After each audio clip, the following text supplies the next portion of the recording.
Yo everyone, welcome back to the channel. Today I'm going to be reacting to my games during week 20 of the Geoguessr World League. I was against Mada and Sheena this week, and let's get into the games. First game was against Mada. Started off in Colombia here with the black car. Mada's a bit more of a moving player, so I was not sure if I should be interceding some rounds or not interceding some rounds. We had a La Antigua there, which I thought might be a province name, but I don't think it was, considering we were in Antioquia.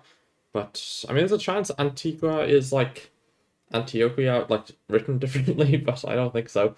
Oh, he's got Caldas on his sign. Okay, I think I've heard of Caldas, but maybe it's a different Caldas. Is it findable?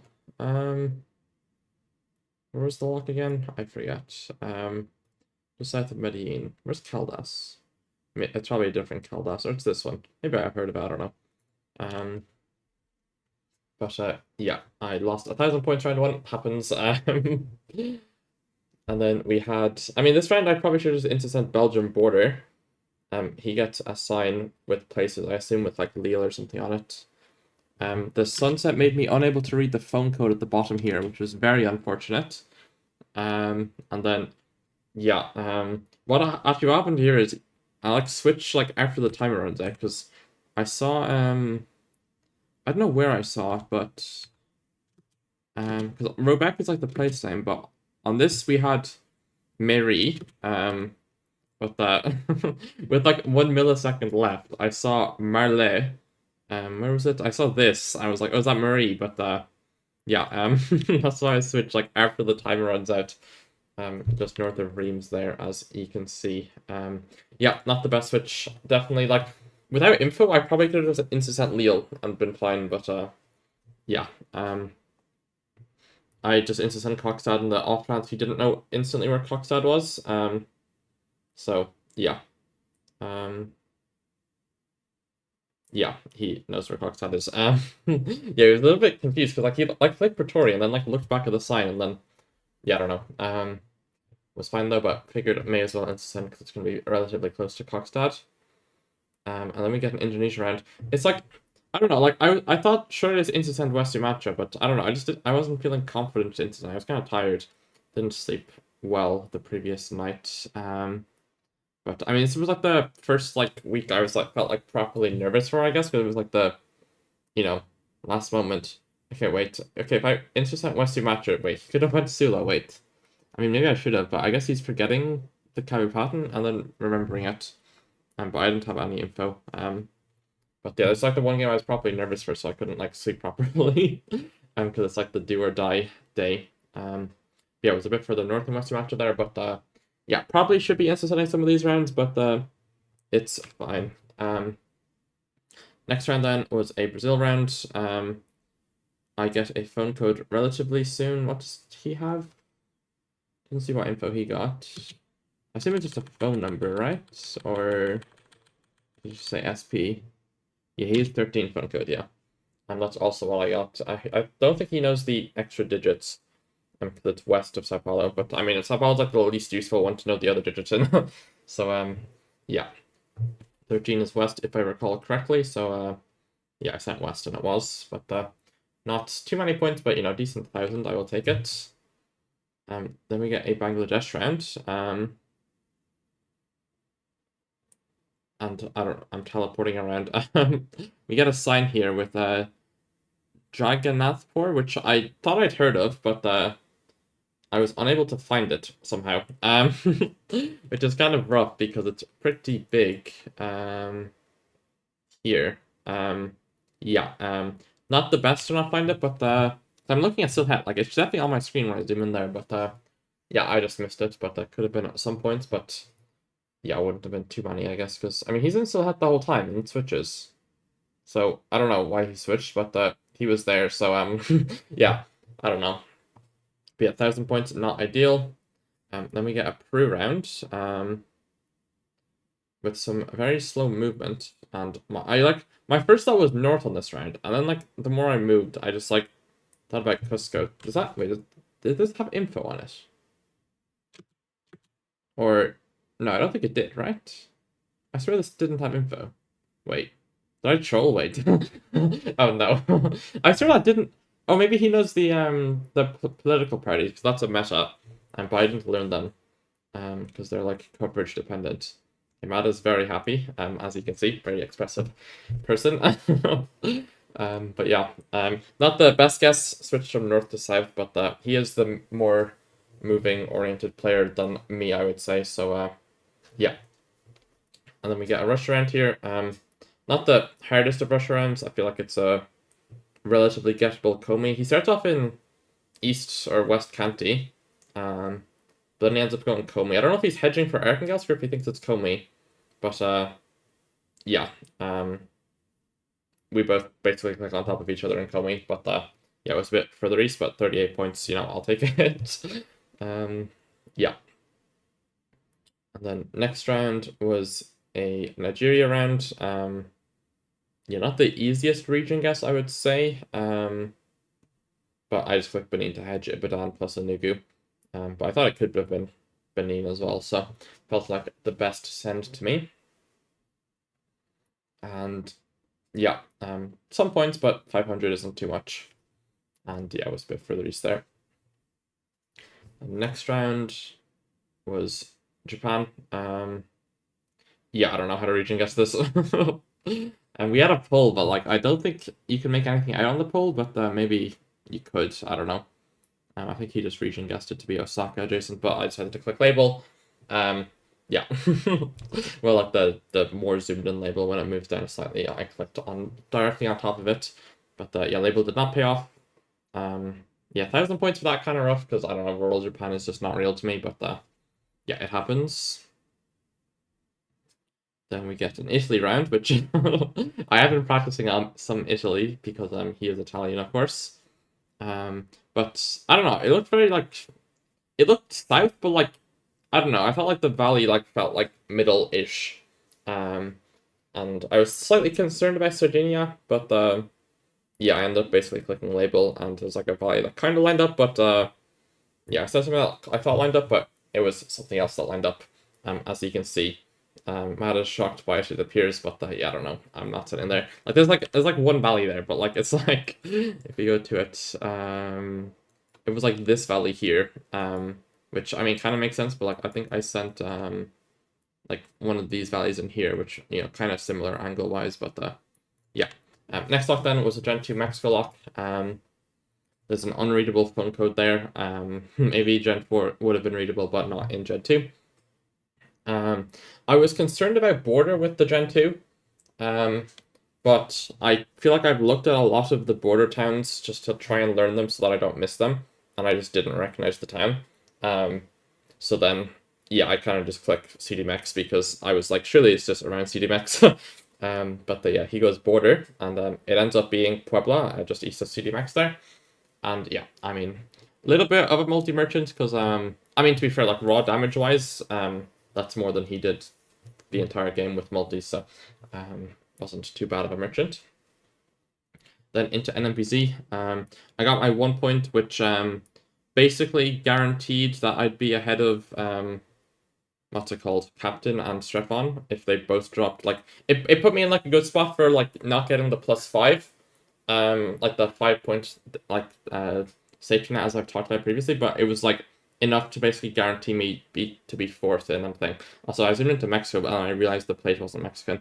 But yeah, I clicked slightly further west with the red soil in Piauí, but yeah, he is closer in Pride, but then it's actually Rio Grande do Norte, and we had 1,200 points. Not ideal, but happens. And then the next round, Senegal. Yeah, I tried to instant to catch him off guard, but it's not. So I thought, like, maybe, a Mombasa, Kenya as possible, so I may as well send if I'm confident. But, yeah, he got it, of course.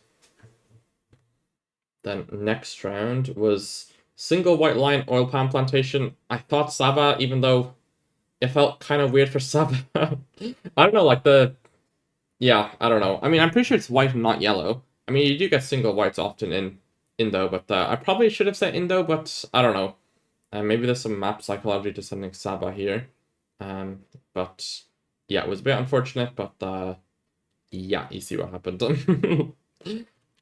Bit rough, but Yeah, I don't know, like it's an oil palm plantation, and I just went off the single white. But I mean, you do get a lot of single whites in Indo, but you'd maybe expect that to be a single yellow in most Indonesian locations. But to be fair, it felt kind of weird for Sabah, but I kind of trusted it being like a basey map, I guess, to maybe go Sabah. But yeah, was not it. But yeah, after this, I mean, I got one at 1 point, so I think standings wise, I was tied with. Wait. Well, I'm trying to remember exactly where I was. I think I was 1 point. I was now 1 point behind Stefan and Captain's Peaks in points, I think, if I recall correctly. Um, so then I was like, yeah, so I was basically guaranteed my my top four in EMEA, but I wasn't guaranteed or feeling too confident about my 5 point safety net over them because only getting 1 point here kind of rough when I needed the sum of my points gained and their points lost from their maximum, i.e. Captain Stefan, to be 7. But yeah, 1 point doesn't really help towards that too much, but yeah, it happens. I think Captain ended up losing to Captain. I think yeah, Captain lost to Sheena, I think, which then helped me. I mean, you'll see the signs at the end, but yeah, next game against Sheena. And starting off in moving, he's probably a little bit better than me in moving. I briefly forgot where Lopbori and where the threes were. Yeah. I eventually find the threes. Yeah, I was not the most locked in this morning, but it happens. Uh, and yeah, we both just scan. I mean, the road number is like literally unfindable. It's like a very, very short road. I checked afterwards. It's like this, like it's the 362, but the 362 is literally just this. So it's kind of hard to find. But yeah, he goes east of Lopburi downtown. I go like southern Lopburi with like that. But yeah, 77 points. I will take it, I guess. Then we get a Brazil round, which was yeah. You'll see what happened. This is a bad one. But yeah. I end up going east. I get onto the main road. I'm looking for phone codes and such. I think he finds a phone code on that, and then sends Quaba downtown. But what happens here is kind of interesting because, like, if you go here, right?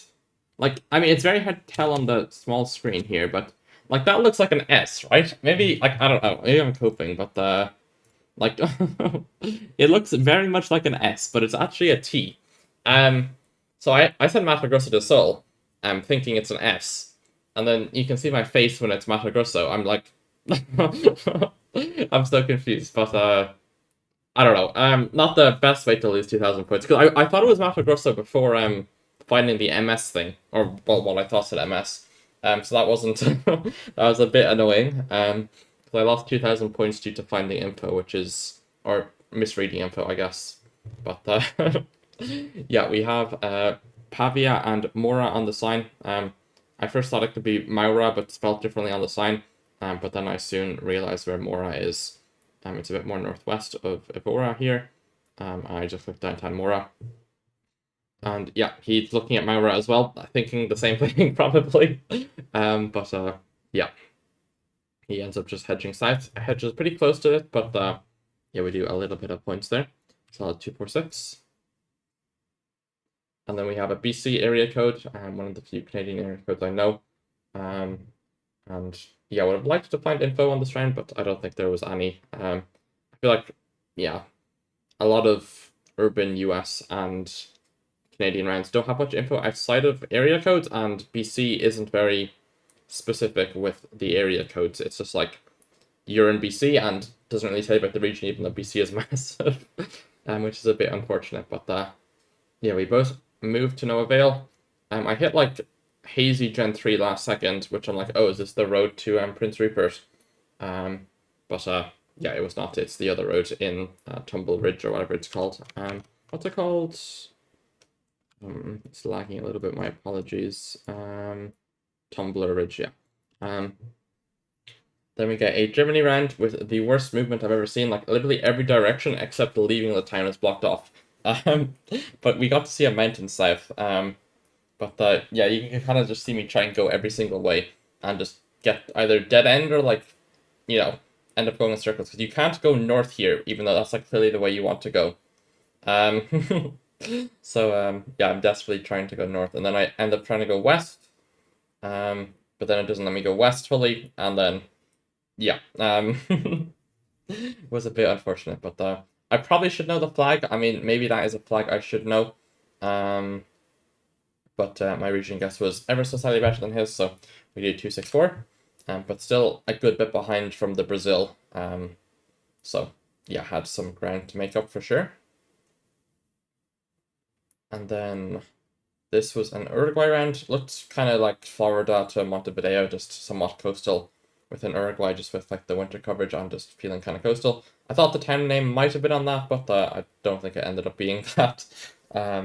Which, yeah, I mean, Uruguay, urban, don't get too much info. I was kind of just looking for road numbers, but yeah, didn't really find anything useful. But I ended up clicking pretty close to Montevideo,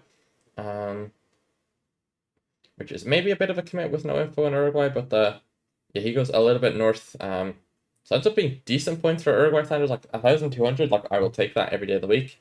And we're now down to a 400-point deficit, so starting the multi-merchant. And then, oh, this round was very scary. So obviously, or well, not obviously, but immediately I thought it looked like Northwestern Victoria. But if you look at this sign, you can see it says Gunbower Island. So, I didn't even realize. Wait, there's no way I didn't read Murray River. It's fine.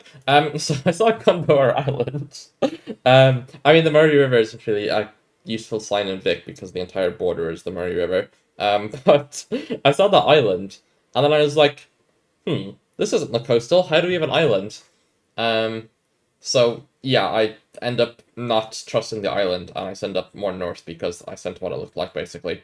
But there's like a tiny island there on the river or something that is called Gumboro Island. But yeah, I was almost scary because almost got baited to send coastal, but yeah, decided to ignore it. As well, I knew the road here, but I didn't bother zooming in fully into the road, because I was like, not too many rounds left. It's not going to be too much points, so I may as well insta-send. Like, it's like, I know the road, but it's like, I do. It's like, it switches the points by like 300. Like, I do 100 damage instead of losing 200. But I was like, the chance that he goes Za or something, it's like, you may as well insta-send, This, I immediately wasn't sure of the country. But yeah, I mean, driving left would give Thailand, but with the striped car. But yeah, I eventually get to a road. He didn't get to a road yet, anyway. But I get to a road number. Immediately looked very south to me. So I was a bit what's it called? I was almost gonna full send south and hope that he wouldn't send south. And then I find the 3 road numbers last second, so I just go into like this south bit where you'd find 3s. But like also look southern. But it's just downtown Bangkok there. But yeah, was happy with that because, I've got a 1,600 points lead going into the last round. First thought was Netherlands, and then the plates were white. So I was like, okay, it's Germany, which wasn't ideal, but I was like, okay, it's going to be close to the border, so I should be hopefully fine. And yeah, I have this sign here with the 401 road number, with some places I don't recognize, but I quickly find the 401 and Sorwald. So at this point I knew I'd won, because I'm 9 kilometers, like I can't lose. So I was like, I may as well go for the 5k. But yeah, I ended up not 5k because we weren't actually on the 401, like it told me, but it's fine. Got the win. I mean, not the most deserved. To be fair, I got kind of unlucky with the Brazil because, like, without info, I send Mato Grosso, but then I misread the MS or the MT as an MS, which it happens. Yeah, got another point. So I was guaranteed 4th in EMA after getting 1 point here. I was already pretty likely because it was likely that Strefan and Captain would drop 1 point each, I guess. And then yeah. But I was like, going into this game, I was like, I was kind of just like, okay, I'm not getting my 5 point buffer. Let's just, let's just play the game, see what happens. But yeah. Indonesia then, I water hedged the two because I have trauma from I'm vibing to my Gracie Evans. I have trauma from sending. I thought it was like a Eastern Kalimantan poll, but then I just had like trauma from a past incident where it wasn't Kalimantan, so I hedged. And this round I was like, okay, we have an Akita Bollard, and I was like, oh wait, no, it's an Aomori Bollard, and then I switched to Aomori. Yeah, I don't know what I'm doing, but I wasn't the most locked in today, but it's fine. This round then, I thought it was Austria or Slovenia. I forget which one I sent to Slovenia, yeah. I was hoping he could have sent America, but yeah, just because we had like the European like front of the car glitch thingy. But yeah, Sheena is obviously a very strong player. He's not too lucky to send us or send America on that. He has a sign here. I think he can read Thai.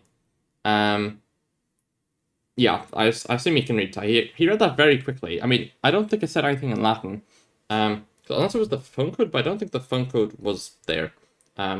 So yeah, I mean, be unfortunate to get no moved info in Thailand because that's just 2,000 points down the drain.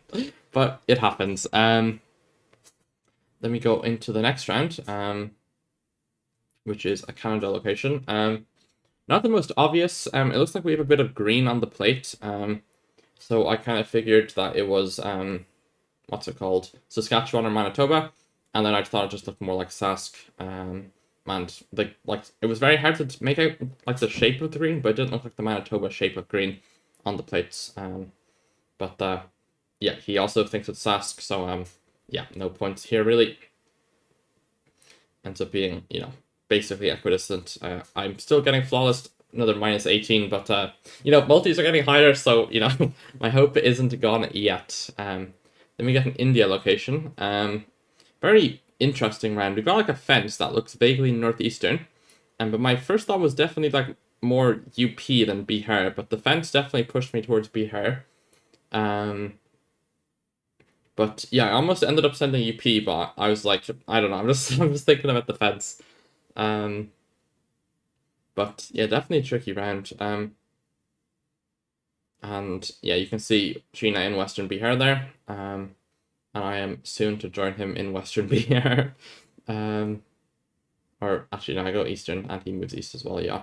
But yeah, we basically get right next to each other, which is kind of crazy to do that on an India round. Like, both click west of Purnia is kind of crazy. Like, 14 points on that is insane. But yeah, I guess the fence both swayed us to the same place. Then we get another India round with some English, which I definitely thought this round could end up being game. And yeah, I think I'm okay in India, but I was definitely scared that I could lose the game on this. I also briefly considered Sri Lanka, which, it happened. But yeah, we had no language or anything, so it was a very tricky round. Well, we had Latin script, of course, but it's like a resort thing, like a hilltop thing. So it's like, going to be more touristy, I guess. But I ended up going Goa here, which I thought made sense, but the trees definitely look more northern, but I just fully trusted the houses. And then I'm like praying, and I'm like, I did the math, and like, I just couldn't believe it. Like, I felt so bad because like, I didn't deserve to win either game, but I multi-merchanted. I mean, I'm sure some of you saw the Strefon and Malfunction game, which was a bit more of a diabolical multi-merchant, where Malfunction should have won 2-0, but got multi-merchanted twice, so, lost 2-0. Which ended up being rough for me, and quite rough for her as well, where if she got 1 point off of Strefon, then I would be 5 points ahead of Strefon. But yeah, we'll talk about the standings now, I guess, because yeah. Let's bring up the Excel spreadsheet. So you can see standings here. I am in 5th. We've got a nice tie here between me, MK, Debris. Debris, of course, having 2 less games played than me. So quite likely that Debris will pass me out, although, definitely 3 strong opponents. So there's a chance he doesn't. I do have the head-to-head against both MK and Debris.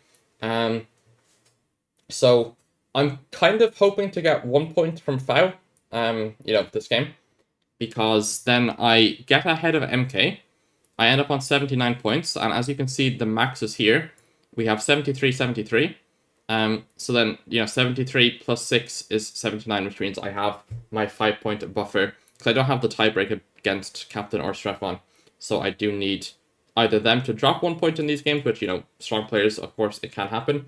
But if I get 1 point against Fao, then I also, I'm fine as well because I have the point threshold. And then also, if I get 1 point, I also beat MK. I mean, I'm already above MK, but in theory, let's say Clement ends on 65 points, so he is on, or he ends on 63 points rather.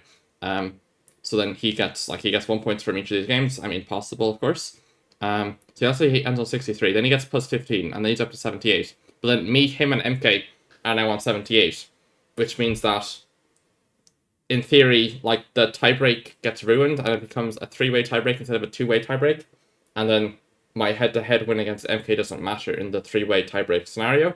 So then, yeah, I'd like to get 1 extra point. And then, obviously the 1 extra point for this is a little bit more important for this. But it would be nice to get it over MK as well, in theory. But I mean, MK is likely to get points from the Americas major, so it probably won't matter, but it's a nice safety cushion for sure. And in theory, if I can pass out Debris, that'd be nice, but probably not too likely. But 1 game versus 3 with the same points. But yeah, I mean, my average opponent is 1.59. I mean, I say average, but my opponent rather. No, average is 1.59, and his are averaging about the same. So it's not likely, but it's possible. He does have 3 games next week, so I will be equally watching them. Actually, out of curiosity, what times are his games? So they're all before my games, so that'll be interesting. Although the V89 was getting rescheduled because he was sick today, so there's a chance that this will be morning or night. We're not too sure yet. And yeah, back to spreadsheet. What else do I have to say? So yeah, Strefon, captain. I hope. I mean, don't dislike them, but I do want them to both lose a point each. Yeah, they tied 67-37, so yeah, they're both fighting for their lives in terms of 1 extra placement could make the difference in auto qualifying versus not auto qualifying for the World Cup. So they're both gonna be super locked in, and then Lero is fighting with Oscar. So I mean, Lero's fighting for places here, so he's gonna be locked in. Clement, as you'll see soon on the EMEA tab of the spreadsheet, is fighting for EMEA. Mada is fighting for EMEA. B89 is fighting for EMEA. So all these 4 people are they're hungry. Maybe more hungry than Captain and Strefon at the moment, but I mean Strefon was cooking today. I mean he got a little bit lucky with the malfunctioning, of course, but yeah, they were both playing well today for sure. And then you can see a lot of people now have all their games played. So MK and Moo have all their games. Sheena, Jinji, etc., etc. So that means a lot of the times are kind of locked into place. I guess we'll show APAC first. That's the highest percentage of people locked into place. Oh, I just realized this isn't out enough, but yeah. You can see here Sheena is currently number 1, but I think Austria has lost the tiebreak to both of them. I'm not sure where Lero and Sheena stand in the tiebreak, so I will check that now. So yeah, Lero has the tiebreak over Sheena, and then Sheena and Lero have the tiebreak over Oscar. So that'll be interesting. So Oscar's trying to get 5 points from his games, and Lero is trying to get 5 as well. So it's going to be an interesting end. Yeah, so Lero's got 2 more Lero's opponents are on average harder, but considering you need to 3-0, Debre's less likely to get the 3-0 get 3-0'd than Captain or Clement, if you get me. So it's yeah. So it's would you rather 2 hard, 2 medium opponents, or 1 hard and 1 easier opponent? I mean, of course, all of them are good, so it doesn't matter too much, but it will definitely be exciting to see. And then yeah, Eamon no longer in contention, can only get to 64 points. So top 3 in APAC is decided, but it's a very intense fight for number 1. And Sheena, with his 39 games played, has no games left, so he has to just sit back and watch Oscar and Lero come for his crown, which will be quite, terrifying for him, especially because I scammed him out of his points today.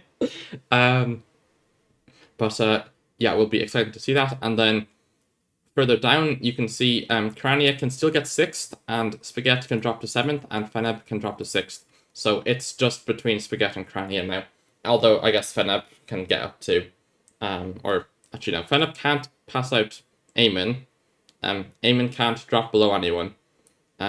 Spaghetti can pass out Feneb though, so you know there's something that can happen to Feneb, but that doesn't matter too much. But yeah, I guess Feneb's game is very important because it's against Malfunction, and that's going to be very important for her because as you're going to see on the EMEA one, she is fighting for her life.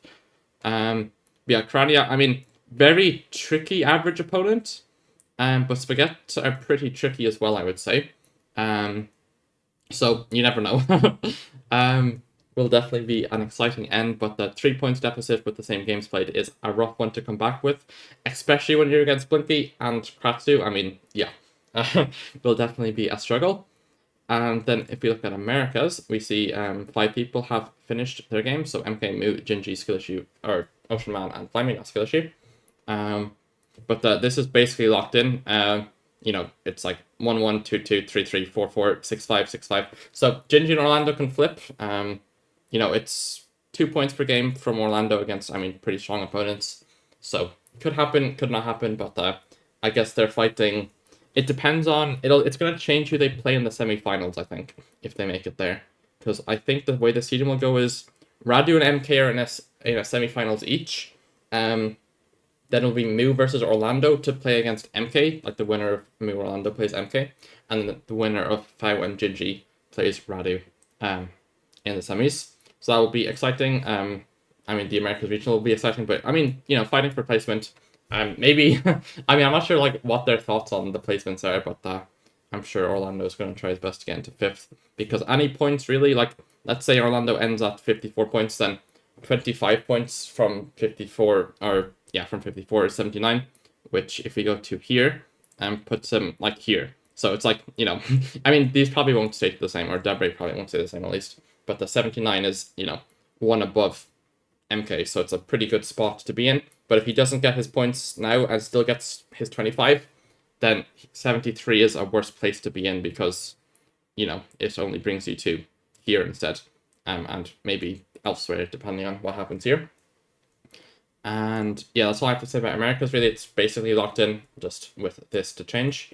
And then yeah, and then I mean Fao is against me and Consus, but he probably wants to get as many points as he can because currently a plus 15 brings him to 74, but he'd probably want a plus 15 to bring him to 78, 79, if in theory he can get to it, which he definitely can. So he'll be trying to get that, but I will be trying to stop him, of course. And then EMEA, probably the most exciting one, because as you can see, it's all up in the air. Like we've got saves of 10, 11, 12, 15, 15, 15, 15, 16, 15. So it's like, you know, anyone here can make it.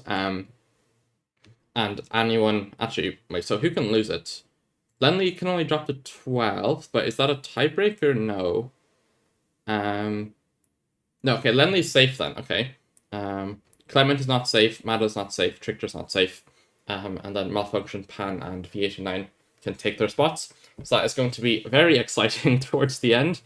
Yeah, will definitely be exciting to see that. I mean, we can briefly look at when they're playing. So, I mean, we don't know V89's actually, because he's got a lot of games, but Malfunction's times are morning, so I'll be watching them before my games. And then we have Clement, who morning as well, and then Trickter against Radu in the evening will be a very tricky one for Trickter. So yeah, I mean, Trickter's got the hardest schedule.